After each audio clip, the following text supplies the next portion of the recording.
Bobcat here, live in the Art Mines. Here you are, here I am, and here we are together. This video is not at all brought to you by Pabst Blue Ribbon.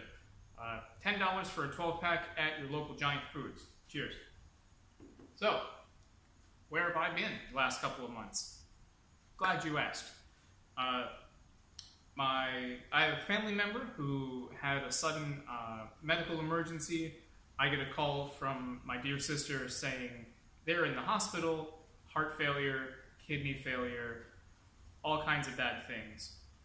And while they're there, I go over to their house to gather some clothes and like some nice personal stuff to bring to the hospital because it sucks being in the hospital away from your stuff. And turns out they've been living as a hoarder for a very long time. And their house was dangerous and uninhabitable, to be delicate about it. So while my sister was helping them deal with hospital stuff, paperwork, doctors, tests, all of that, I was at their house just about every day after work. Missed a few days of work, just took off, and cleaning, fixing, repairing, hauling out crap, just to make the place safe for them to come back home to. Not even clean, just like a place that won't make them safe. So that was about 3 weeks, maybe a month or so. And then right after that, I was on call for a week. And I don't know if you can tell by how sweaty I am. It is peak summer air conditioning season here in the Washington, D.C. area, which means it is hot, it is swampy, it is gross. And everybody's air conditioning is breaking occasionally, including mine. So being on call means I work a Saturday, I have a Sunday off, and then work my normal Monday through Friday, 9 to 5-ish, well, 8 to whenever.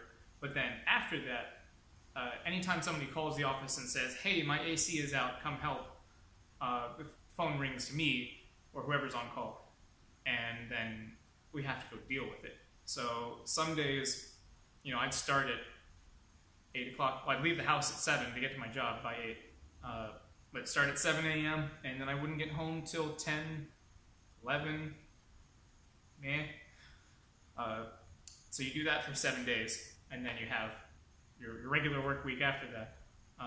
Yeah, so I was on call, and then immediately after on call, I took a vacation. Went to visit my in-laws for a family reunion down in Ecuador. And man,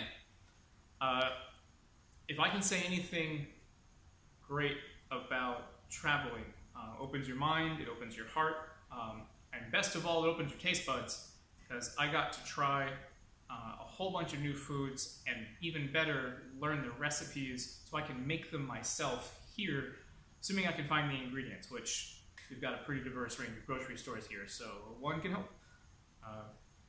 So that was about 10 days or so, and then back home and back to the swing of HVAC work, and now suddenly it's August. So here we are. I have not stopped making art. I don't even remember, honestly, the last things I told you I was working on, but I've got, hope you can see this, Maneki Neko, the Lucky Money Cat painting. I think I want to get a version of this as a tattoo to cover up some kanji that no longer suits me.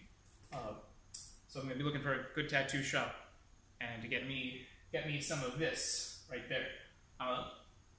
This is a probably complete painting of a photo I took at the Kyoto Aquarium, and I love it. I absolutely love this, and I'm probably going to touch this again a little bit later, add some more detail around the faces of the fish. But it was standing on the first floor of this 2-story tank and looking in through this artificial reef, and this was just this shoal of tiny anchovies, mackerel, whatever, just tornadoing around in there, and this beautiful silhouette, and there was a couple of bubbles of trapped air trapped under the reef, and it was just gorgeous. So if you're ever in Kyoto, go to the Kyoto Aquarium. It is conveniently right next door to the Kyoto Railway Museum, which is another one of my favorite places. And I'm doing watercolors. This was from the Fushimi Inari Shrine in Kyoto, from a stack of photos, 1,000 photos that I took during the trip. And I'm about to start another one from the same shrine. And I'm working small. There's an artist on Twitter who I'm going to put their link down in the old comments, whose work is very small, but is very rich and very warm and lively. They actually, I don't even know if you can see it up there, got me to do one of these art challenges.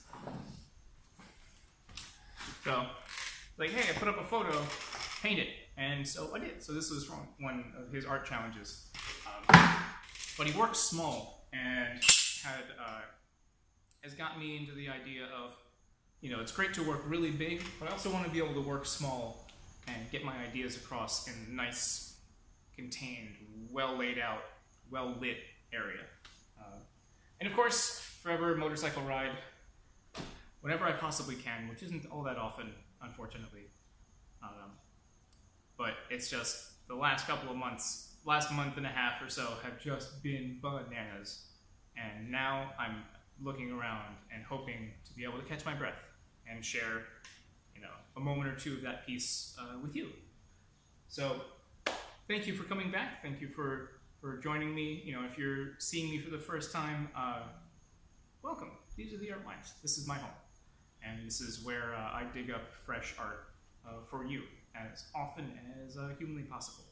So hope you are safe, loved, and well-fed wherever you are on this beautiful planet, and good luck.